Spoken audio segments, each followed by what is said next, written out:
La vie d'après est plus importante que celle de maintenant. Que Dieu n'appelle pas les qualifiés, mais il qualifie ceux qu'il a appelés. Mon âme est en train d'être sauvée. Ce n'est pas encore terminé. Au nom de Jésus-Christ, merci Seigneur pour ta présence, merci Seigneur pour ta parole. La grâce des piliers. L'objectif de l'enseignement de ce soir, c'est de donner de l'intelligence à quelqu'un quant à comment faire les choses pour l'Éternel. Je vous dis souvent que il y a une différence entre se servir de Dieu et servir Dieu. Il y a beaucoup de personnes qui disent servir Dieu, mais tout ce qu'elles font, elles le font sans Dieu. On ne sert pas quelqu'un sans avoir reçu l'esprit de cette personne, la façon dont elle voudrait que les choses soient faites. La grâce des piliers est un enseignement qui a également pour objectif de corriger notre révélation quant au nom ou au titre, si vous voulez, qui nous a été donné de pilier. Est-ce qu'il y a quelqu'un qui croit ici que Dieu parle? Moi, je crois que Dieu parle. Et Dieu m'a parlé ce matin. Parce que parfois, quand je prépare un enseignement, j'ai mis toutes mes clés là, je crois que tout est fini. À des minutes, il vient encore, il me dit, ce n'est pas fini, ajoute ceci. Et il m'a dit ceci ce matin. Il m'a dit, fils, aucun de vous n'est un pilier selon ma pensée parfaite. Aucun de nous. Je ne dis pas aucun de vous, je dis aucun de nous, y compris moi-même. Tout à l'heure, nous avons chanté un chant, je vous ai dit qu'il a un lien avec l'enseignement de ce soir. Et le chant est inspiré d'un passage dans la Bible qui dit que le faible dise « je suis fort ». Ça veut dire ne déclare pas ce que tu vois, mais déclare ce que tu veux voir. Ça veut dire que tu dois prophétiser sur ta vie par rapport à la pensée parfaite de Dieu. En d'autres termes, la pensée parfaite de Dieu, c'est que Jeffrey devienne un pilier. C'est que Gilles devienne un pilier. Mais dans l'état actuel des choses, nous ne le sommes pas réellement. Est-ce que vous comprenez ce que je dis?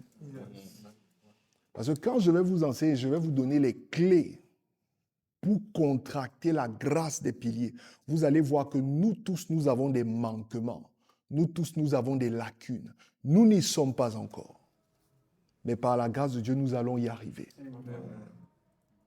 Avant de commencer le message, je voudrais également élaborer un peu sur l'expression grâce.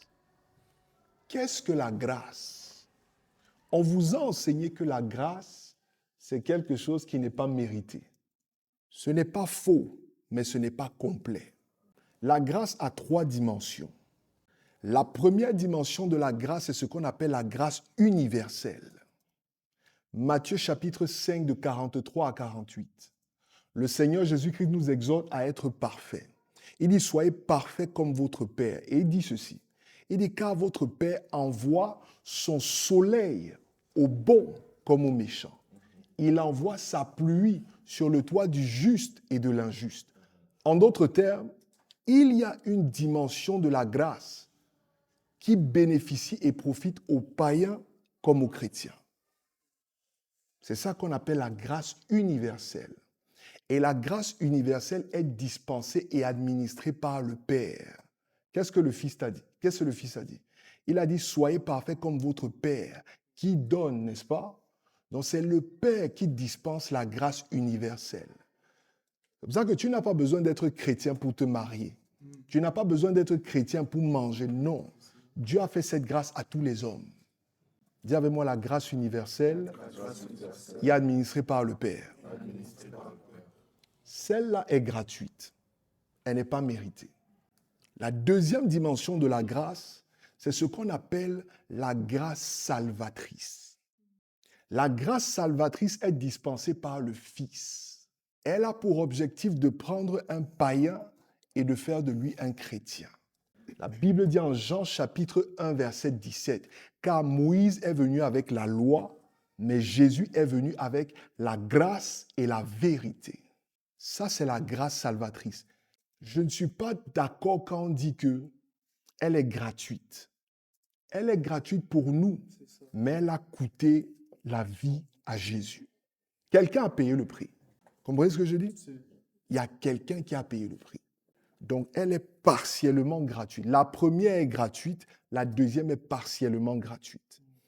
Ensuite, il y a ce qu'on appelle la grâce opérationnelle. Elle est dispensée par le Saint-Esprit. Vous voyez que chaque membre de la Trinité dispense un type de grâce. Le Père dispense la grâce universelle, le Fils dispense la grâce salvatrice, parce que par sa mort, nous sommes sauvés. Elle me dit, c'est fait malédiction pour que nous soyons sauvés, pour que nous soyons bénis. La grâce opérationnelle est dispensée par le Saint-Esprit selon 1 Corinthiens chapitre 12. Dans 1 Corinthiens chapitre 12, l'apôtre Paul commence à élaborer et à parler de comment est-ce qu'il y a plusieurs opérations par un seul esprit. Il dit, il a été fait grâce à un de prophétiser, à un de guérir les malades. C'est ça qu'on appelle les grâces opérationnelles. Et la grâce opérationnelle n'est accessible qu'aux chrétiens. Grâce universelle à tout le monde, chrétien, païen. Grâce salvatrice pour faire d'un païen un chrétien. Grâce opérationnelle pour les chrétiens uniquement. Elle est disponible pour ceux qui sont dans le royaume. Et attachez bien vos ceintures. Cette grâce n'est pas gratuite. La Bible dit, il fait grâce à qui il veut, selon son bon vouloir. Et elle nous dit en Hébreux chapitre 11, verset 6, car il est impossible de plaire à Dieu sans la foi. Donc, pour plaire à Dieu, il faut que tu aies la foi. La foi est la monnaie avec laquelle tu transactes, tu fais des transactions avec Dieu pour obtenir la grâce opérationnelle. Je voulais commencer par un crash course par rapport à la grâce parce que la grâce des piliers fait partie de ce qu'on appelle les grâces opérationnelles. Elle n'est pas accessible pour tout le monde. Elle n'est pas accessible à n'importe qui. Pour être un pilier selon la pensée de Dieu, il faut non seulement que tu sois dans le royaume, mais il y a des choses que tu dois faire pour la contracter. Si tu me suis bien, dis Amen. Amen. Première lecture, Apocalypse chapitre 3, verset 12. Le frère va nous aider à lire dans ce passage, s'il vous plaît, pour qu'il n'y ait pas de vide dans l'enseignement. Apocalypse chapitre 3, verset 12. Celui qui vaincra, j'en ferai une colonne dans le temple de mon Dieu, et il n'en sortira plus. Et j'écrirai sur lui le nom de mon Dieu, et le nom de la ville de mon Dieu, de la nouvelle Jérusalem qui descend du ciel d'auprès de mon Dieu, et mon nom nouveau. Amen. Quand vous voyez le mot colonne, ça fait référence à un pilier. Une colonne est un pilier. Et le Seigneur Jésus-Christ, quand il parle de ceux qui vont vaincre, il parle du combat de la foi. C'est en cela que je vous dis que la grâce des piliers est une grâce opérationnelle. C'est une grâce qui ne peut être contractée que par ceux qui sont dans le royaume de Dieu. Et l'objectif de cette grâce, le Seigneur Jésus-Christ le dit, c'est afin que tu deviennes une colonne dans le temple de son Père.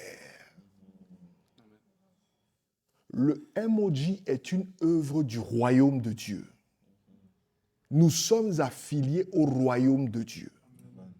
Et pour que le royaume de Dieu puisse s'appuyer sur le MOJ, il faut qu'il y ait des piliers à la stature de Christ.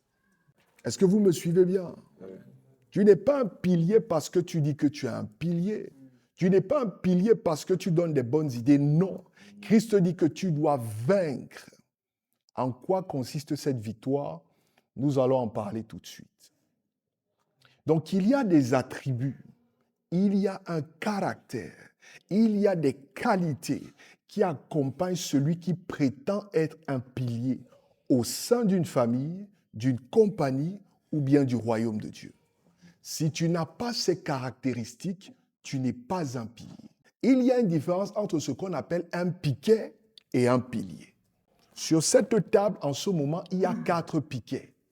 Parce qu'ils ont une statue qui ne peut supporter que la table. Si tu mets trop de poids, ça va s'écraser. Mais un pilier est appelé à soutenir des poids beaucoup plus importants. Mes frères, ce monsieur a dit quelque chose de très prophétique. Il dit, il ne sait pas pourquoi, mais il ressent. On appelle ce que tu ressens en toi la pensée de l'éternité. Je leur ai enseigné dessus. Tu ne sais pas pourquoi, mais tu sais que c'est quelque chose qui doit se faire. Dieu a déposé ça en chaque homme. Tu as une attirance vers quelque chose, mais tu ne sais pas pourquoi. Donc, il y a des caractéristiques que nous devons avoir pour ne pas être juste des piquets, mais être des piliers. Demande à ton voisin, es-tu un piquet? Tourne-toi vers quelqu'un et demande-lui, es-tu un piquet ou es-tu un pilier? Frère, j'aspire à être un pilier. Alléluia, amen. Donc vous voyez qu'en réalité, nous avons des piquets dans le mouvement. On devrait rebaptiser et puis mettre les piquets. Hein? Vous avez vu ça? Mais tu es un pilier au nom de Jésus-Christ. Quand je dis tu es un pilier, je prophétise sur ta vie. Donc vous comprenez que le nom de pilier est une prophétie dans chacune de nos vies. Parce que Dieu nous appelle à être des piliers non seulement pour ce mouvement, mais à être des piliers également pour tous les milieux dans lesquels nous nous retrouvons. C'est ça notre appel, c'est de donner de la stature aux hommes qui vont se connecter au MOJ, afin qu'ils soient des hommes d'impact dans leur famille, des hommes d'impact dans leur quartier, des hommes d'impact dans les sociétés dans lesquelles ils sont. Mais tu ne peux pas donner ce que tu n'as pas. Si tu n'as pas la grâce de pilier, comment tu vas transformer quelqu'un en pilier? Donc avant d'aller impacter qui que ce soit, nous devons d'abord contracter cette grâce-là. Ah frère, tu as vu ça? Nous sommes des piliers en devenir. Alléluia, amen. Alors je vais vous donner 3 définitions des piliers selon les Saintes Écritures. 3 définitions. La première lecture, Juges chapitre 16 de 26 à 29, celui qui a préparé le passage, allons-y, essayons de couler, qu'il n'y ait pas de vide. Juges chapitre 16, je vais lire moi-même. Juges chapitre 16 de 26 à 29, la Bible déclare « Et Samson dit au jeune homme qui le tenait par la main ». Tout le monde connaît Samson, n'est-ce pas? Oui. « Laisse-moi afin que je puisse toucher les colonnes sur lesquelles repose la maison et m'appuyer contre elles. » En d'autres termes, laisse-moi afin que je puisse toucher les piliers sur lesquels la maison se repose. Quand vous voyez colonne, vous voyez pilier. On est ensemble jusque-là? Verset 27, la maison était remplie d'hommes et de femmes. Tous les princes des Philistins étaient là. Et il y avait sur le toit environ 3000 personnes. 3000 personnes sous le toit. Hommes et femmes. Quand vous voyez 3000, bon, je n'ai pas le temps d'expandre par rapport à ça, mais c'est toujours prophétique. Le jour où l'Église a été lancée en Actes chapitre 2, la Bible dit que lorsque Pierre a commencé son premier message, il y a eu 3000 âmes qui ont été converties ce jour-là. Il y avait sur le toit environ 3000 personnes, hommes et femmes, qui regardaient Samson jouer. Verset 28. Alors Samson invoqua l'Éternel et dit, « Seigneur éternel, souviens-toi de moi. Je te prie, ô Dieu, donne-moi de la force seulement cette fois et que d'un seul coup je tire. Vengeance des Philistins pour mes 2 yeux. » Verset 29. Et Samson embrassa les 2 colonnes du milieu. Il embrassa les 2 piliers, n'est-ce pas? Sur lesquels reposait la maison, et il s'appuya contre elles. L'une était à sa droite, l'autre était à sa gauche. Il se dit qu'il a tué plus d'hommes ce jour qu'il n'en a tué de toute sa vie. La première définition d'un pilier, un pilier est une personne sur laquelle une multitude peut compter. Il y avait 3000 personnes qui étaient en sécurité parce qu'il y avait des piliers qui étaient positionnés. Si on ne peut pas compter sur toi, tu n'es pas un pilier. Est-ce que quelqu'un me suit bien jusque-là? Il faut que Dieu puisse compter sur toi. Il faut que ta famille puisse compter sur toi. Il faut que les frères et les sœurs du MOJ et du WOJ puissent compter sur toi. Est-ce qu'on peut compter sur toi? Tu prends des engagements. Tu dis que tu vas faire X, Y et Z. And then you do not show up. You let us down. You're not a pillar. You are just a... Comment on dit piquet en anglais? You are just a piquet. Vous avez compris ce que je veux dire. Amen. You are just a stick, yes. Est-ce qu'on peut compter sur toi? Est-ce que tu es fiable? Are you reliable? Ou est-ce que dès qu'on te confie une responsabilité, tu es aux abonnés absents? Quand on commence à t'appeler, tu ne prends pas le téléphone. On t'envoie les messages, tu ne réponds pas. You have to be able to show up every time we need you. We have to be able to count on you. Otherwise, you're not a pillar. Il faut que tu sois fiable. Il faut qu'on puisse s'appuyer sur toi. Est-ce que Dieu peut compter sur toi par rapport au emoji? Est-ce que je peux compter sur toi, mon frère? Est-ce que je peux compter sur toi, ma sœur? Il y a des hommes dans ce monde, quand ils vous font des promesses, les gens rigolent, les gens ne les prennent pas au sérieux, parce qu'on sait qu'ils ne sont pas sérieux. Mais il y en a, quand ils parlent, leur parole fait état de loi. Quand il dit une chose, on sait qu'on peut s'appuyer dessus. Quand Olivier dit qu'il va faire une chose, il fait toujours ce qu'il dit. Il faut que ce soit votre témoignage. Si tu as un témoignage du genre, quand on veut confier les tâches, on te confie les tâches les moins importantes parce qu'on se dit, même si tu ne fais pas, ce n'est pas grave. Ça ne va pas. Il ne faut pas que ce soit ton témoignage, mon frère. Sinon, tu n'es pas un pilier. Nous avons pris des engagements chez le frère Zab et son épouse Mary. Chacun a dit, I'm all in. Je suis complètement engagé. Depuis que tu as dit ça, est-ce que tu as été vraiment pleinement in? Vous ne pouvez pas servir Dieu si votre parole est légère. Alléluia, amen. Amen. Donc, quel est le témoignage de ta vie? Que dit-on de toi dans ta famille? Que pense ton épouse de tes engagements? Tu es allé le jour du mariage.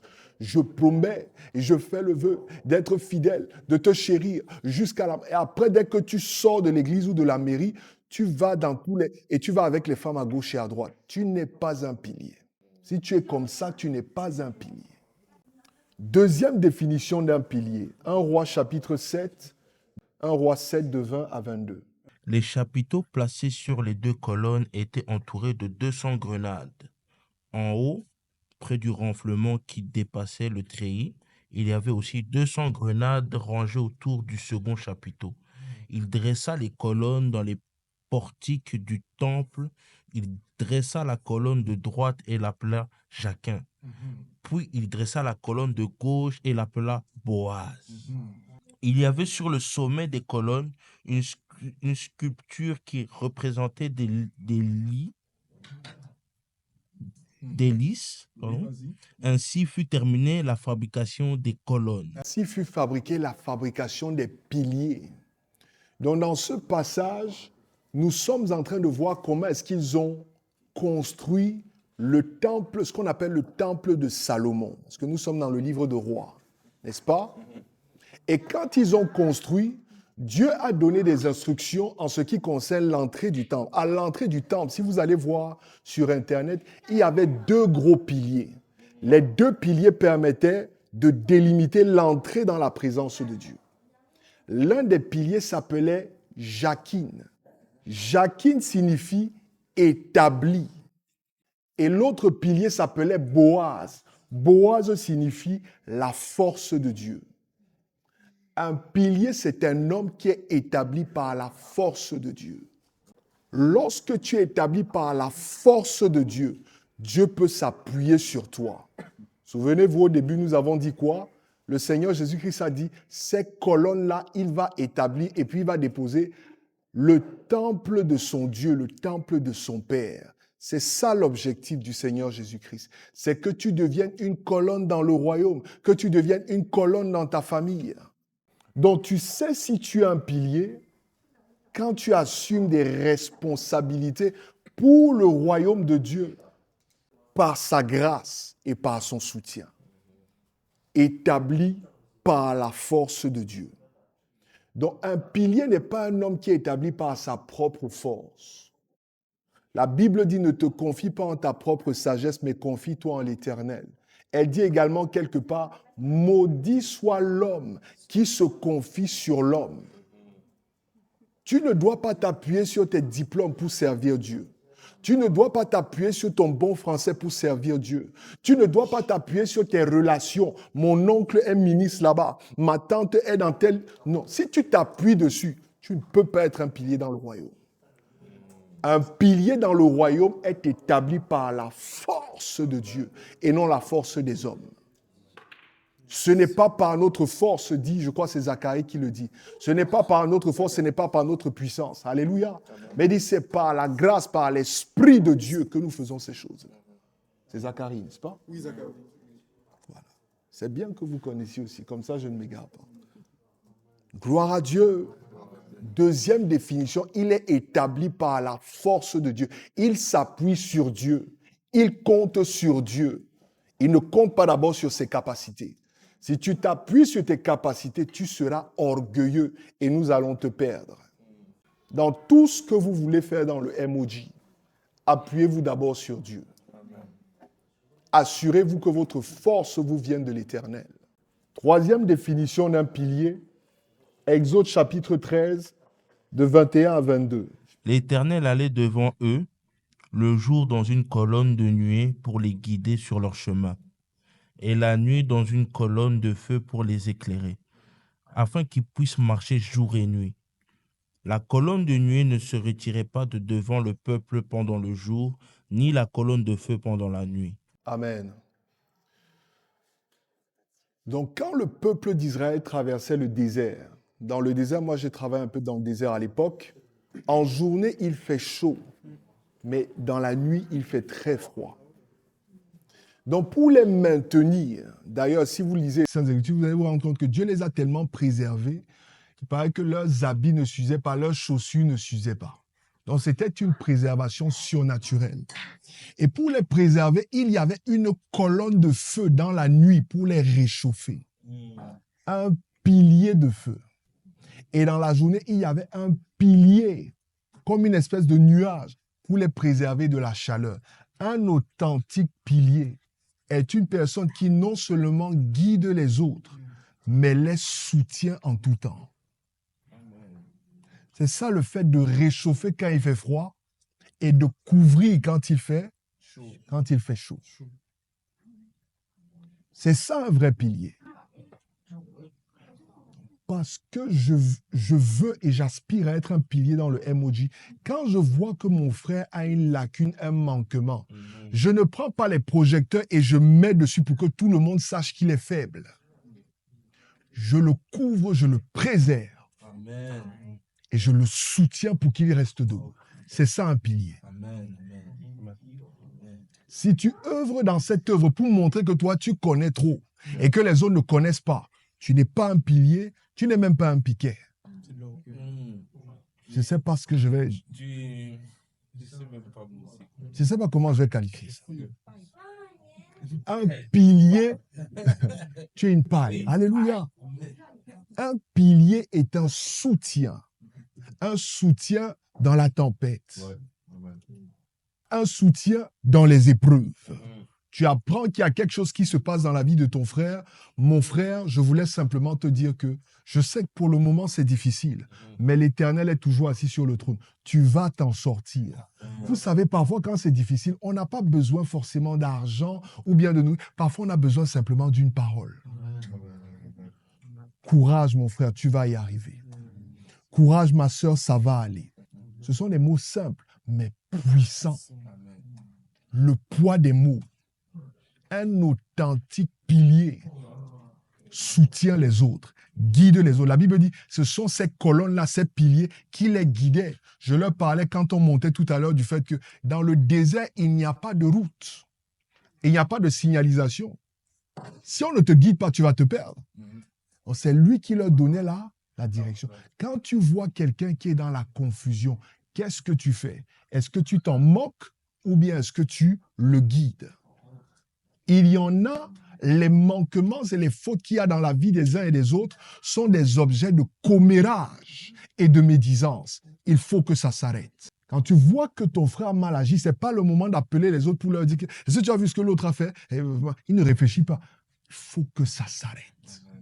Dieu ne peut pas nous utiliser si nous sommes comme ça. Un authentique pilier est un soutien et est un guide pour ceux qui sont dans le manque, dans la nécessité. C'est ce que nous faisons quand nous allons, comme nous allons aller demain à Joliette. C'est ce que nous faisons comme quand vous êtes allés le 21, le 18. Nous allons pour réchauffer ceux qui ont froid. Non seulement physiquement, mais émotionnellement et spirituellement également. Nous avons prié sur tous ces cadeaux et je crois qu'il y en a qui vont avoir des songes prophétiques. Je crois qu'il y en a, le Seigneur Jésus-Christ va leur apparaître. Je crois qu'il y en a qui vont retrouver la maison de leur père. Le Seigneur m'a révélé que mon fils, est-ce que tu sais que tous les hommes sont des itinérants? Nous tous. Il m'a dit, va méditer dans le livre du fils, dans la parabole du fils prodigue. Il dit, jusqu'à ce que tu reviennes dans la maison de ton Père, qui est l'Éternel. Tu es un itinérant. Donc nous ne devons pas être comme le grand frère du fils prodigue, qui laisse son frère dans la perdition, et quand son frère revient, il se plaint même. Nous devons être un bon grand frère, qui va chercher notre frère qui est un itinérant, et on va pour le ramener à la maison de notre Père. Même ceux qui jouent là, eux tous là, nous venons tous de l'Éternel. Tous les hommes. Mais tant que tu ne reviens pas au Seigneur, tu es un itinérant. Donc, il me disait cela pour que nous sachions que notre travail ne consiste pas simplement à aider les itinérants qui sont dans la rue, mais aider aussi les itinérants qui sont dans les bureaux, dans les familles. Toutes ces personnes qui ne sont pas rentrées chez le Père sont des itinérants. Nous sommes en plein dans notre appel. Gloire à Dieu. 3 définitions d'un authentique pilier. Donc, comme je disais en introduction, tu dois contracter cette grâce. Il y a des choses que tu dois faire, il y a des caractéristiques que tu dois commencer à adopter afin que dans le royaume de Dieu, que tu sois considéré comme un pilier. Bien-aimé, il y a de l'espoir. Les 12 apôtres, les serviteurs du Seigneur Jésus-Christ, ses disciples, au début étaient des hommes faibles. Ils étaient comme nous. C'était des hommes fébriles. Pierre avait ses limitations. On sait que c'était un homme un peu agité, il était un peu impulsif, n'est-ce pas? Chacun d'entre eux avait des manquements. La série de choses nous aide même à voir cela un peu de façon plus vivide, n'est-ce pas? Mais Christ a dit, vous allez être des colonnes dans le temple de mon Père. La Jérusalem céleste se repose sur 12 piliers. Ce sont les 12 apôtres du Seigneur Jésus-Christ. Mais ce n'est pas avec Judas, n'est-ce pas? La 12e personne, c'est l'apôtre Paul. D'autres disent c'est Matthias. Moi, je crois que c'est l'apôtre Paul. Parce qu'on ne parle que de Matthias que le jour où on l'a choisi. Après, on ne parle plus de lui. Alléluia. Amen. Alors, je vais vous donner les caractéristiques d'un pilier. Quelles sont les caractéristiques auxquelles vous et moi, nous devons aspirer afin de devenir des piliers dans le royaume de Dieu à la stature de Christ. Des personnes sur qui Dieu peut compter, des personnes sur qui nos familles peuvent compter, des personnes qui soutiennent, guident de façon authentique, réelle, avec l'amour de Christ, ceux qui sont dans le manque et ceux qui sont perdus. Première caractéristique, je vais lire les passages moi-même. Job chapitre 38 de 4 à 6. L'Éternel dit ceci à Job, il dit, « Où étais-tu quand je fondais la terre? Dis-le, si tu as de l'intelligence. Qui en a fixé les dimensions, le sais-tu? Ou qui a étendu sur elle le cordeau? » Il dit, « Sur quoi ces bases sont-elles appuyées? Qui en a posé la pierre angulaire? » La pierre angulaire, c'est le Seigneur Jésus-Christ. Un pilier ne se dépose pas sur de la terre. Vous êtes dans la construction. Si tu mets un pilier sur la terre, it's going to sink in, right? Ça va s'enfoncer, n'est-ce pas? Il faut déposer sur une fondation. Cette fondation, c'est le Seigneur Jésus-Christ. Première caractéristique, un pilier s'appuie en toute décision sur le Seigneur Jésus-Christ. La pierre angulaire, c'est lui qui nous soutient. Un pilier doit s'appuyer sur la personne de Christ dans tout ce qu'il fait.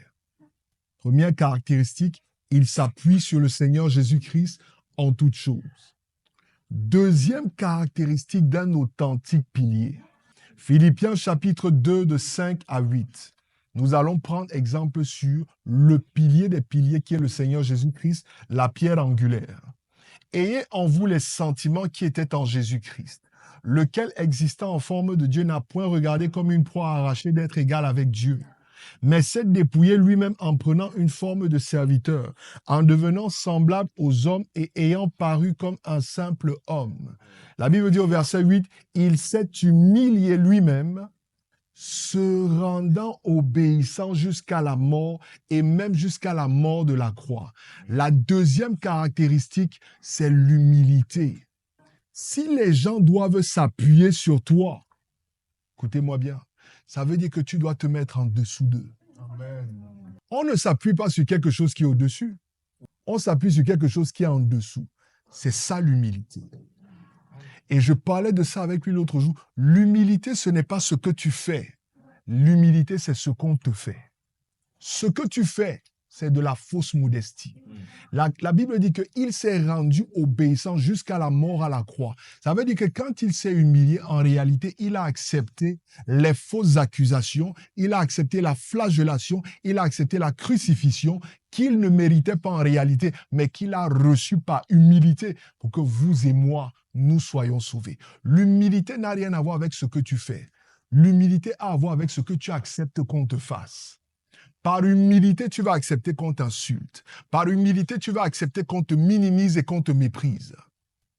Il y a des choses parfois que vous faites ici dans le groupe et tout. Il y a des paroles parfois que vous dites. Je vous regarde. Je suis presque sûr que je suis votre aîné à vous tous. Dans la vie comme dans la foi. Parfois, vous voulez parler de certaines choses.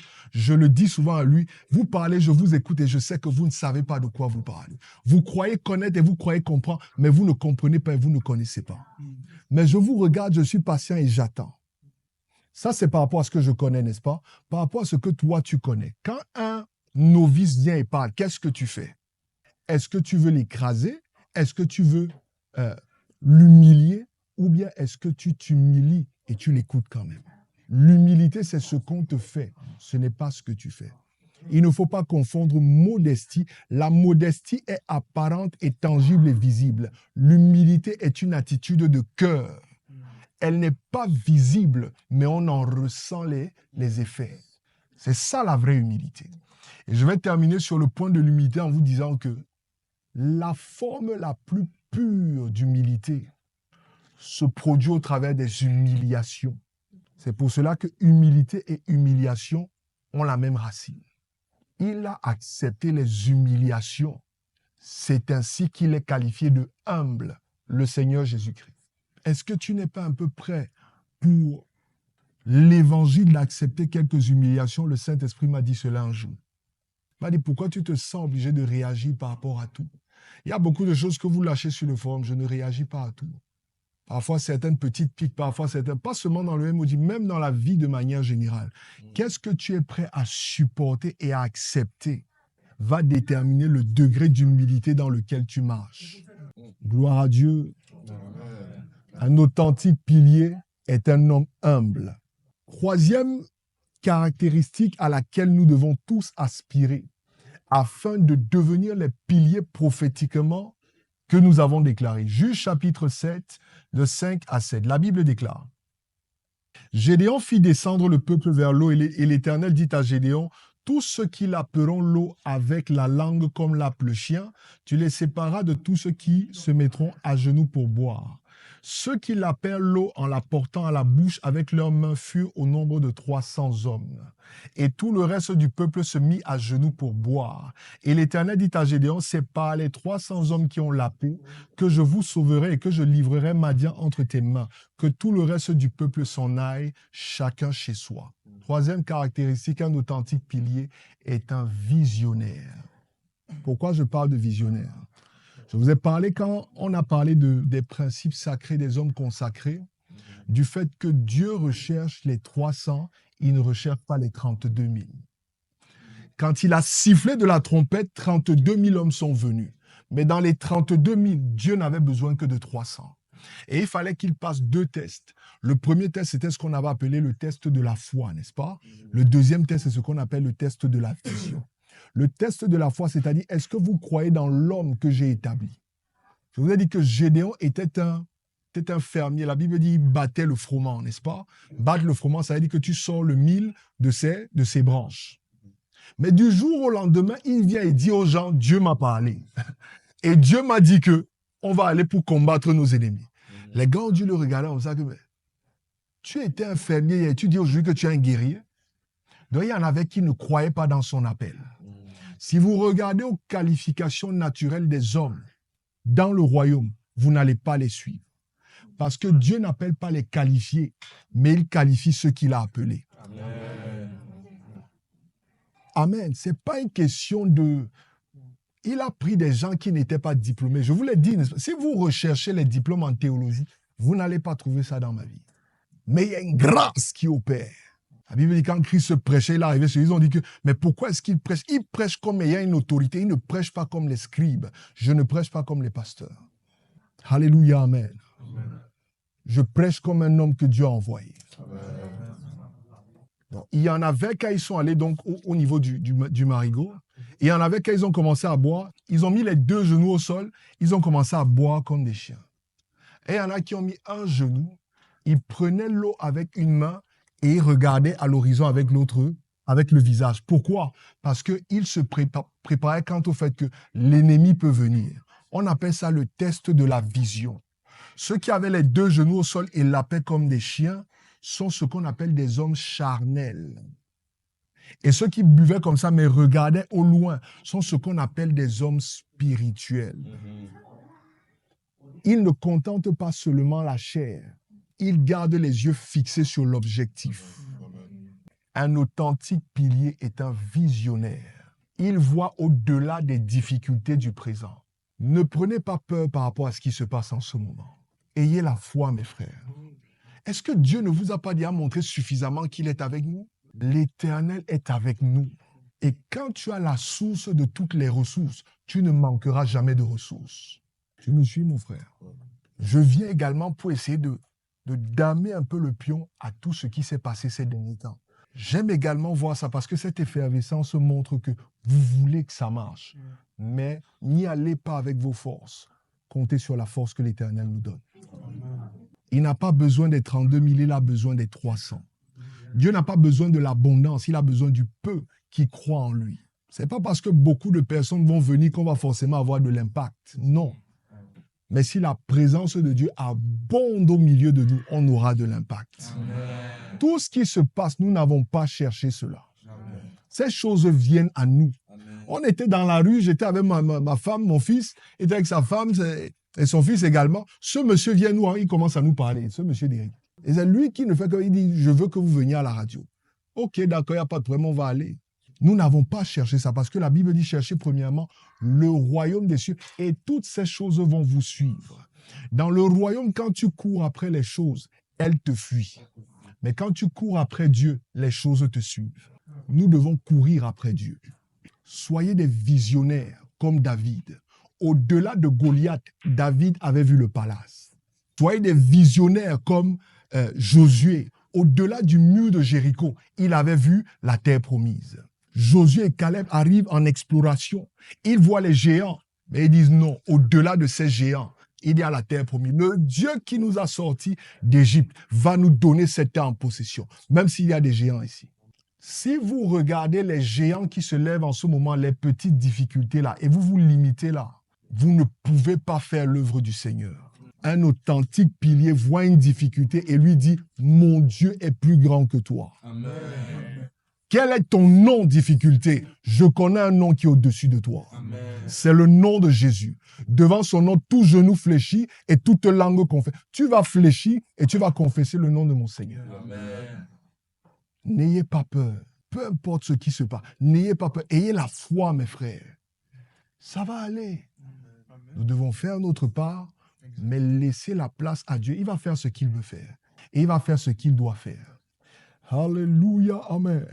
Un authentique pilier est un visionnaire. 4e caractéristique. Actes chapitre 2 de 13 à 14. Mais d'autres se moquaient et disaient, ils sont pleins de vin doux. Ça, c'est lorsque le Saint-Esprit est descendu avec puissance dans la chambre haute, ils se sont mis à parler en d'autres langues. Et comme ils parlaient en plusieurs langues, il paraît qu'il y avait des gens qui étaient venus en pèlerinage à Jérusalem et ils les entendaient dans leur langue. Les langues qu'ils parlaient ce jour, je dois vous enseigner sur le parler en langue. Ce n'était pas Robababash Kabant, non, c'était pas ça. Les langues qu'ils parlaient ce jour, c'est ce qu'on appelle le glossolalia. Le glossolalia, c'est quand Dieu te donne la capacité. Tu n'as jamais été dans un pays, par exemple, je dis n'importe quoi, au Kenya, mais tu te retrouves au Kenya et Dieu veut parler à un Kenyan qui ne parle que le Swahili. Tu commences à parler par le Saint-Esprit le Swahili et il entend que le Seigneur est fidèle. Il va croire que cet homme n'a pas appris le Swahili, mais il parle ma langue. Il n'y a que Dieu qui peut faire ça. C'est ça qui s'est passé en Actes chapitre 2. Et comme ils parlaient tous plusieurs langues, les gens ont commencé à dire qu'ils sont saouls et qu'ils ont bu du vin. Alors Pierre, se présentant avec les 11, éleva la voix, « My God !» et leur parla en ces termes, « Hommes juifs, et vous tous qui séjournez à Jérusalem, sachez ceci et prêtez l'oreille à mes paroles. L'apôtre Pierre, qui fait partie des 12 colonnes du royaume des cieux, a initié ce qu'on appelle le commencement de l'Église. Il était ce qu'on appelle un pionnier. Un authentique pilier est un pionnier. Il ne se bloque pas devant les railleries et les moqueries. Il y a des gens qui vont se moquer. Il y a des gens qui vont nous traiter de dingues. Mais quand tu es un pionnier, les difficultés du début ne doivent pas te bloquer. Tu dois les surmonter, tu dois les surpasser. Il y a des personnes qui ne peuvent pas s'engager dans une œuvre quand les choses ne sont pas déjà bien structurées. Elles prennent peur, elles s'en vont. Même pionnier, c'est un homme, c'est une femme qui, quand elle arrive, elle voit ce n'est pas fait. Elle arrive à visualiser comment est-ce que ça peut être et elle se met au travail. C'est ça un vrai pilier. Ça n'a pas de l'allure pour le moment, comme disent les Québécois, n'est-ce pas? Mais Dieu va nous aider. Ça ressemble à rien pour le moment, mais Dieu va nous aider. Parce que nous sommes des pionniers. Un pionnier, c'est quelqu'un qui initie et débute une œuvre. Il n'a pas peur des faibles commencements. La Bible dit ne méprisez pas les faibles commencements. Ça commence toujours petit. Le royaume des cieux est comme un grain de sénévé. C'est la plus petite des semences. Mais quand on la met en terre, le Seigneur Jésus-Christ dit, elle devient un grand arbre qui abrite tous les oiseaux du ciel. Le MOJ peut devenir un grand arbre qui abrite tous les oiseaux du ciel, qui abrite tous les hommes et les femmes qui sont en difficulté. Je le crois. Je le crois. Est-ce que tu le crois? Demande à ton voisin, est-ce que tu le crois? Si tu arrives sur un chantier de construction, parfois tu vas voir, il y a le gravier là-bas, il y a le sable là-bas, il y a les fers là.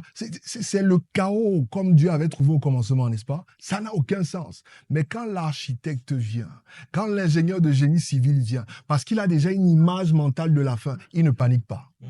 Il mettait les parpaings ici, après vous mettez le ciment, mettez les fers là-bas. Il sait comment y arriver. Après, à la fin, tu viens, tu trouves un bel édifice. C'est ça que Dieu veut faire. C'est ça un pionnier. Alléluia, amen. C'est pour ça qu'on parle de vision. Quelle est la vision du mouvement? La vision est une image mentale de ce à quoi les choses doivent ressembler quand on s'active par rapport au mandat qui nous a été donné. Vision gives pain et purpose. C'est une phrase que Dieu m'avait donnée il y a quelques années de cela. Quand tu as la vision, les épreuves du présent prennent du sens. Si tu manques de vision, les épreuves du présent vont te bloquer. Tu comprends ça, ma soeur? 5e caractéristique d'un authentique pilier. À chaque fois, je donne d'abord un passage et après, je donne la clé, n'est-ce pas? Non, la 4e clé, c'était quoi? C'est un pionnier. 5e clé. Proverbe chapitre 20, de 20 à 25, la Bible dit, c'est un piège pour l'homme que de prendre à la légère un engagement sacré et de ne réfléchir qu'après avoir fait un vœu. La Bible dit, c'est un piège pour l'homme. Ecclésiaste chapitre 4, Ecclésiaste chapitre 4, 5 autant pour moi, de 4 à 7. Dans d'autres versions, c'est plutôt de 3 à 6. Lorsque tu as fait un vœu à Dieu, ne tarde pas à l'accomplir, car il n'aime pas les insensés. Accomplis le vœu que tu as fait. Mieux vaut pour toi ne point faire de vœu que d'en faire un et de ne pas l'accomplir. Ne permets pas à ta bouche de faire pécher ta chair. Et ne dis pas en présence de l'envoyé que c'est une inadvertance. Pourquoi Dieu s'irriterait-il de tes paroles et détruirait-il l'ouvrage de tes mains? Verset 7. Car s'il y a des vanités dans la multitude des songes, il y en a aussi dans beaucoup de paroles. C'est pourquoi crains Dieu. Un authentique pilier a pour caractéristique qu'il est un homme de parole.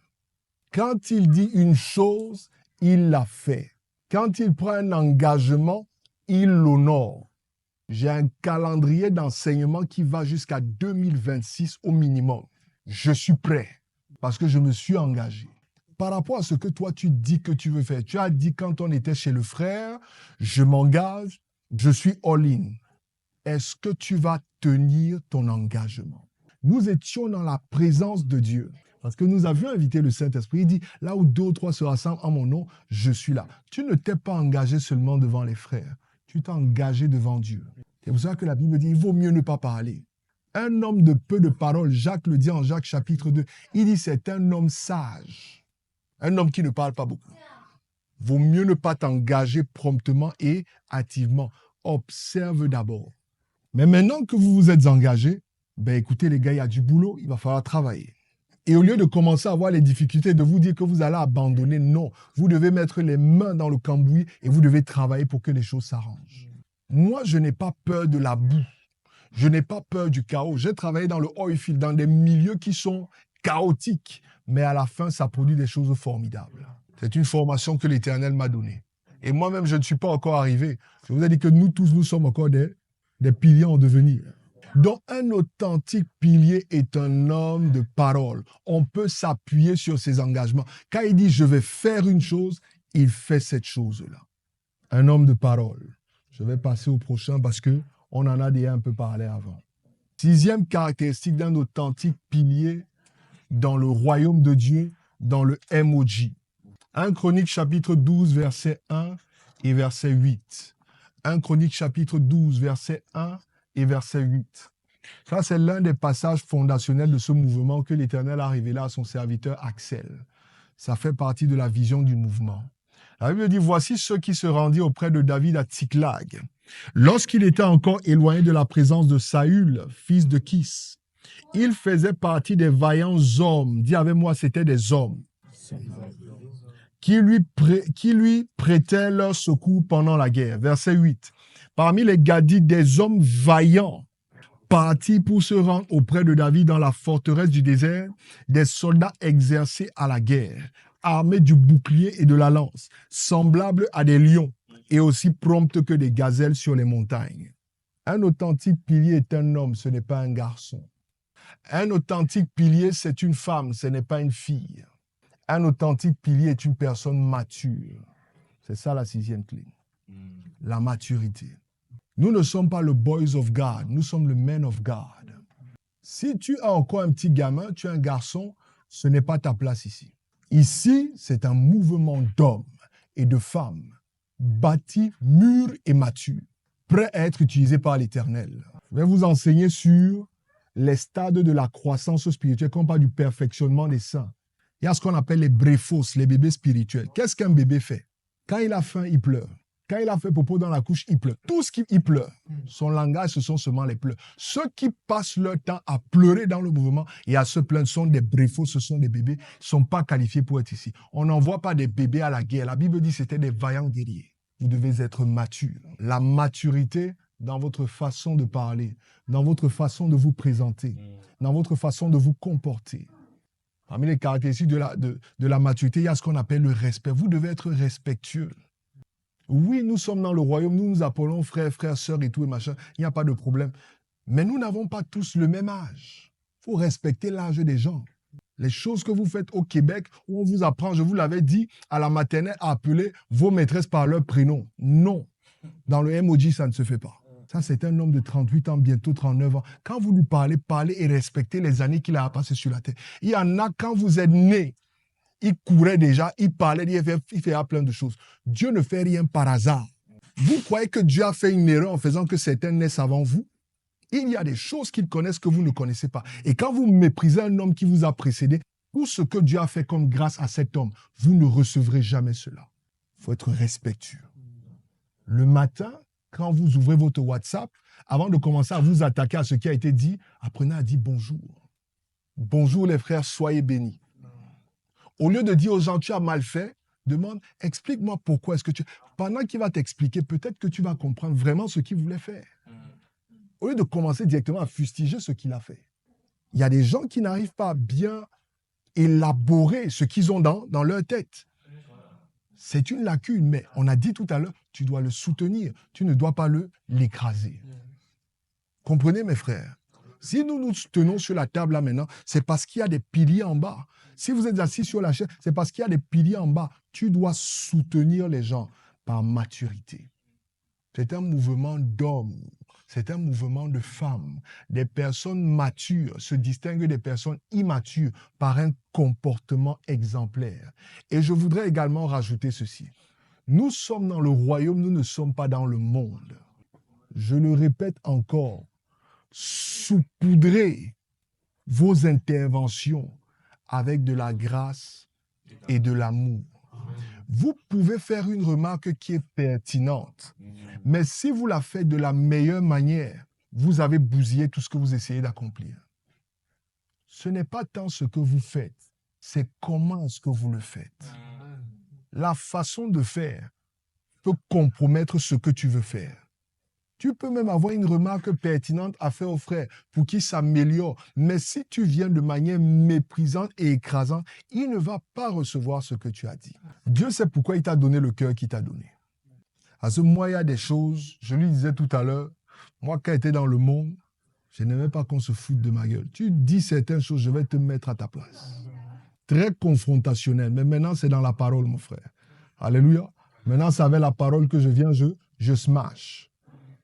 Mais soyons gracieux, soyons aimants, manifestons le caractère de Christ, s'il vous plaît, les uns envers les autres. Soyons patients, soyons compréhensibles, ne jugeons pas.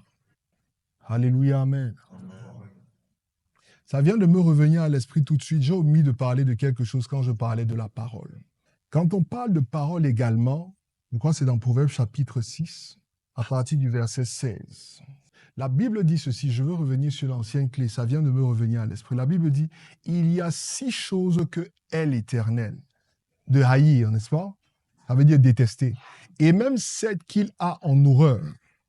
Verset 17 dit, les yeux hautains, la langue menteuse, les mains qui répandent le sang innocent. Écoutez bien, ce que Dieu déteste. Quand on vous dit qu'un être d'amour déteste une chose, il faut faire attention. Dieu est amour, c'est sa nature, mais il y a des choses qu'il déteste, c'est dangereux. Il ne faut pas se retrouver dedans. Il dit ceci, il dit le cœur qui médite des projets iniques, les pieds qui se hâtent de courir au mal. Et il dit, le faux témoin qui dit des mensonges. Il s'agit ici du commérage et des médisances. Dieu déteste ça. Si tu fais ça, tu vas devenir un ennemi de Dieu. Et si Dieu est contre toi, la Bible dit que c'est une chose terrible. Parce que si Dieu est contre toi, qui va te secourir, mon frère? Il me dit que quand il va venir pour le jour de la vengeance, les hommes vont aller vers les montagnes pour dire, tombez sur nous pour nous tuer, parce qu'ils ne sauront pas où aller. Le jour de la vengeance de l'Éternel. C'est une chose terrible d'avoir l'Éternel contre soi. Je dis ceci, et il dit, et celui qui excite des querelles entre frères. Je reviens encore dessus une fois de plus. Sous la houlette et la bannière de la parole, mais également en tant qu'aîné. J'ai fait partie de certains mouvements. Je fais partie d'une famille. Les médisances et le commérage détruisent toujours tout mouvement. Si tu as cet esprit, il faut prier contre ça. Il faut que tu arrêtes ça. Arrête d'appeler les frères pour leur dire tel a fait ceci. Arrête, non, il faut arrêter ça. Il faut arrêter. Il faut arrêter. Il faut arrêter. Ce n'est pas une caractéristique d'un pilier. Dieu déteste ça. Alléluia, amen. Et pour terminer, la dernière des clés, la 7e caractéristique pour être un authentique pilier dans le royaume de Dieu, dans le MOJ. Genèse chapitre 3, verset 9. La Bible dit, mais l'Éternel Dieu appela l'homme et il dit, où es-tu? L'homme était absent. Un authentique pilier est une personne qui est présente. You gotta show up. You have to be present. Quand nous balançons sur le forum, on parle de certaines choses qu'on doit faire. Tu n'es pas là. Tu apparais 3-4 jours après. Une décision a déjà été prise et tu te fâches. Il y a un problème, tu n'étais pas là. Le monde dit, les absents auront tort. Si tu n'es pas là, il y a des décisions qui vont être prises pendant que tu n'es pas là. Tu dois être présent. Je sais que vous êtes occupés. Je ne trivialise pas, je ne banalise pas vos occupations et tout ce que vous avez fait. Gloire à Dieu par rapport à cela.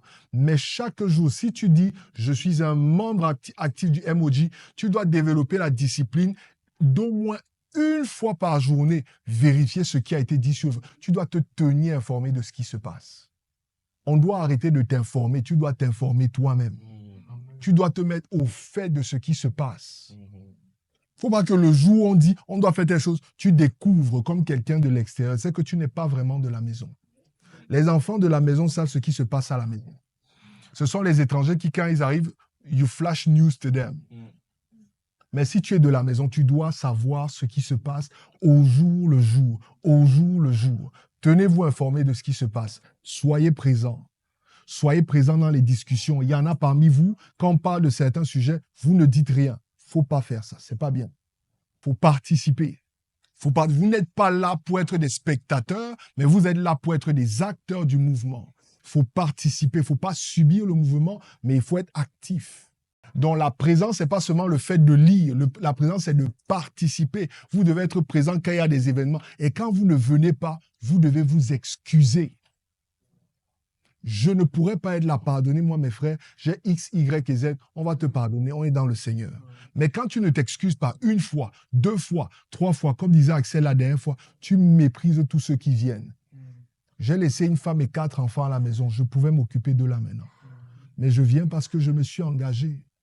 Et je vous disais la dernière fois, vraiment, ce n'est pas pour essayer de brag. Si on doit dérouler le calendrier de chacun, je suis sûr qu'il y en a ici, vous n'êtes pas autant occupés que je le suis. Nous sommes occupés, mais nous prenons des décisions par maturité de venir, de show up, parce que nous croyons que Dieu est en train de faire quelque chose. Dernier passage, Habakkuk chapitre 2, verset 1, c'est le prophète Habakkuk qui dit « J'étais à mon poste, je me tenais sur la tour, je veillais pour voir ce que l'Éternel me dirait et ce que je répliquerais après ma plainte. » Donc tu dois être présent à ton poste. Si tu es absent comme Adam s'était absenté, tu vas être disqualifié de la place que Dieu avait choisie pour toi. Adam s'est absenté, il a perdu son appel dans le jardin d'Éden. C'est comme ça qu'il a perdu son appel. Il est passé à côté de ce que Dieu avait prévu pour lui, parce qu'il s'est absenté. Tourne-toi avec quelqu'un, dis-lui, il faut être présent. Faut être présent. Il faut être présent, mon frère. Alléluia. Donc, ce sont les clés que j'avais à vous donner ce soir. Je répète, nous sommes des piliers en devenir. Mais pour devenir et atteindre cette stature, il y a des caractéristiques qui doivent devenir visibles dans nos vies et dans nos caractères. Nous devons nous appuyer sur Dieu. Nous devons compter sur lui. Nous devons garder la foi. Nous devons être matures. Nous devons être des hommes et des femmes de parole. Nous devons honorer nos engagements. Nous devons être présents. Sinon, nous ne sommes pas des piliers. Si Judas, qui a marché avec Dieu dans la chair, a perdu son élection, ne prends pas ta place dans le emoji pour acquis. Tu peux la peine. Je te l'annonce. Il faut le prendre au sérieux. Gloire à Dieu. Que l'Éternel bénisse sa parole.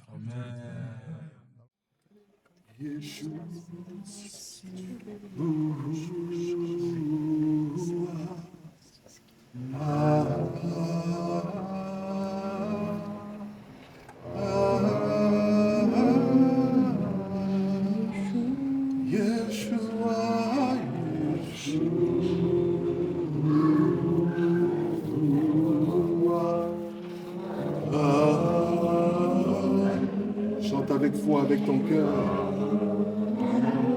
Oui, proclame le nom de Jésus. Yeshua, Yeshua.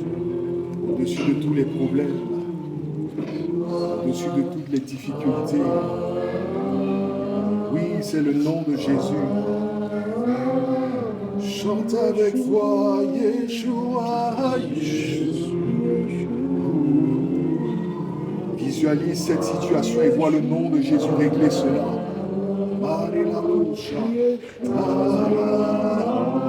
Déclare cela prophétiquement. Yeshua, Yeshua. Oui, Seigneur Jésus, nous t'invoquons en ce lieu.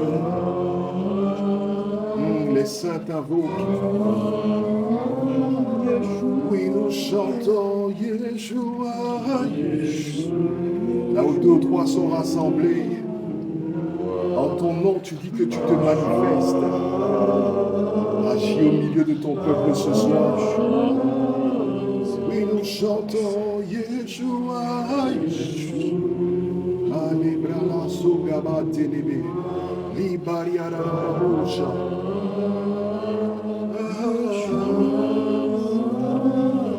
Encore une fois, Yeshua, Yeshua.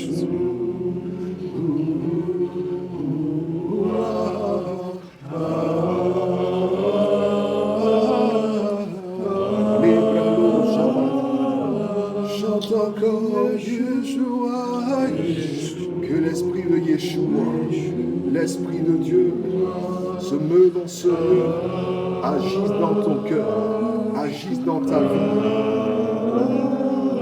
Oui, nous déclarons Yeshua, Yeshua. S'il y avait une lourdeur, s'il y avait un problème, viens te décharger à ses pieds ce soir.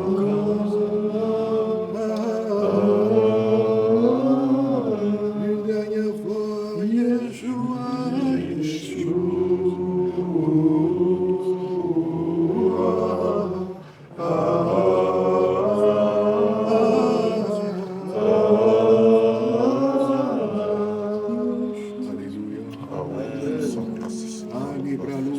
Tu peux sentir sa présence de Seigneur. Oui, tu peux sentir sa présence.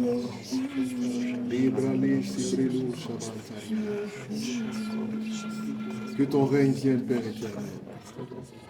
Que ta volonté se fasse dans le MOJ comme au ciel. Manifeste ta gloire au milieu de ton peuple ce soir. Agis, Père éternel, qu'il y ait un avant et qu'il y ait un après. Que nos vies ne soient plus jamais les mêmes. In the mighty name of Jesus. In the mighty name of Jesus.